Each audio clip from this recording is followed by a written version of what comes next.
Hello everyone, welcome to another session on the chapter Math 1 that we are doing, which is called linear equations in two variable. And today we are going to learn a new method to solve linear equations. अभी तक हमने elimination method पढ़ा था, फिर उसके बाद हमने determinants के बारे में पढ़ा. आज हम लोग देखेंगे कि determinant का एक method है जिससे भी linear equation को solve किया जाता है.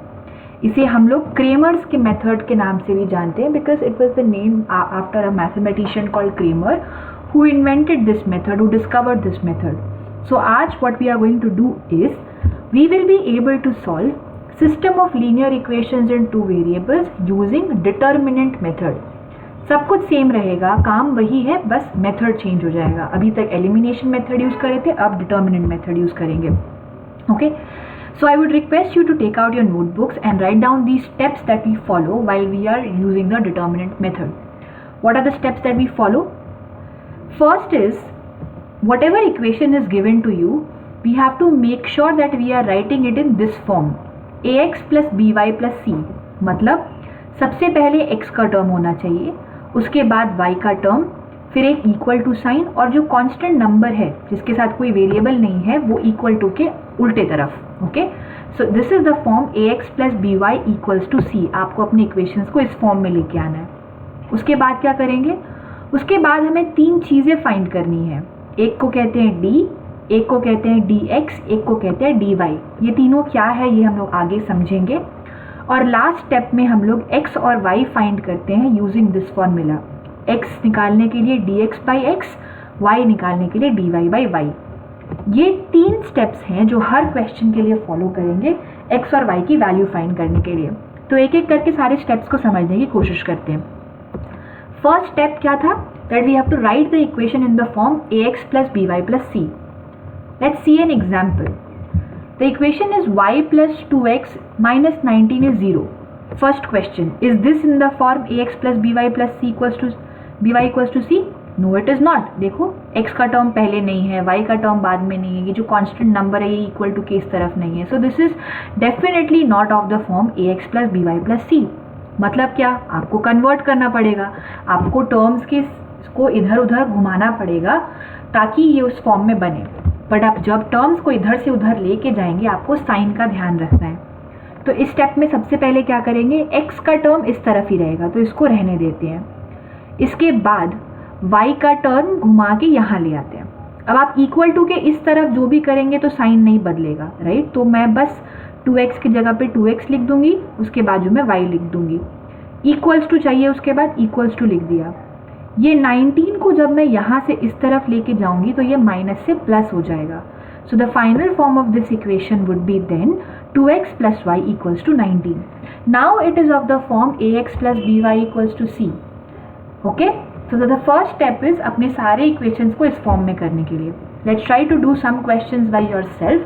आपको ये कुछ इक्वेशंस गिवन है यहाँ पे. आपका काम है कि आप चेक करिए if the following equations are in the form ax plus by equals to c. If they are not, shuffle it and then bring it to the form. Okay, pause the video, write down the questions, take some time and then we'll check the answers. Okay, let's come back and check the answers. So for the first one, 5x plus 3y equals to minus 11. क्यों? यहाँ पे plus 11 था, इस तरफ आके minus 11 हो जाएगा. Next, इस केस में 2x इधर लिख दे रहे, 4y इधर लिख दे रहे, कोई साइन नहीं बदलेगा क्योंकि सब कुछ इक्वल टू के एक ही तरफ में हो रहा है. इक्वल्स टू माइनस 10 तो वहीं पे था. थर्ड, सेम चीज़, 2x यहाँ आ जाएगा, 2y यहाँ आ जाएगा, बट ये 3 को जब मैं इक्वल टू के इस तरफ लेके आऊँगी तो ये माइनस से प्लस बन जाएगा. नेक्स्ट, 6x है, y का टर्म इक्वल टू के दूसरे तरफ है, मुझे इसे उठा के यहाँ लेके आना है तो ये प्लस हो जाएगा. तो 6x प्लस 5y और 8 की जगह पे रह जाएगा. And last one, if you can see, it is already of the form ax plus by equals to c. आप सोच रहे होंगे कि यहाँ पे तो प्लस का साइन है, यहाँ पे माइनस का साइन है. That is not what makes the difference. Okay, because you can write this as 3x plus minus 4y. तो भी यहाँ पे b के जगह पे प्लस ना होके -4 है. That will not make a difference. Okay, that is the same thing. Let's move ahead from here. तो हमने फर्स्ट स्टेप सीख लिया कि आपका इक्वेशन ax प्लस by के फॉर्म प्लस c के फॉर्म में होना चाहिए. सेकेंड स्टेप क्या था? To find the value of 3 things, d, dx और dy। अब ये तीन चीज़ें क्या हैं? ये तीन अलग अलग डिटर्मिनेंट्स हैं जो आपको बनाने हैं और उनकी वैल्यू निकालनी है। कैसे? Let's see this with an example. d stands for determinant, dx x का डिटर्मिनेंट, dy y का डिटर्मिनेंट, ऐसे याद रखो। अब ये दो इक्वेशन आपको दिया है, इस इक्वेशन के लिए हमें d, dx और dy फाइंड करना है। हम लोग स्टेप्स फॉलो करेंगे। Okay, first step is to find कि वो एक्चुअली ax प्लस by के फॉर्म में है कि नहीं। ऑलरेडी है, इसीलिए आपको टर्म्स शफल करने की ज़रूरत नहीं है। So what do we do next? To find the value of d, सबसे पहले हम लोग d फाइंड कर रहे हैं। ये जो टर्म है यहाँ जो नंबर 1 पे दिया है रेड में, 5 और 2 इनको ले लो, एंड सेकेंड 3 4 इनको ले लो और इनसे एक डिटर्मिनेंट बनाओ। ओके, सो d निकालने के लिए क्या करना है? एक डिटर्मिनेंट बनाना है d। वो कैसे बनेगा? इन दो नंबर्स को उठा के यहाँ पे लिखना है। ऑर्डर बहुत इंपॉर्टेंट है, जिसपे 1 लिखा है वो पहले लेना है, जिसपे 2 लिखा है वो बाद में लेना है। Now we have learned how to find the value of a determinant. आप इसकी वैल्यू तो फाइंड कर सकते हैं। That is 5 into 4 minus 3 into 2, which is going to give you 14.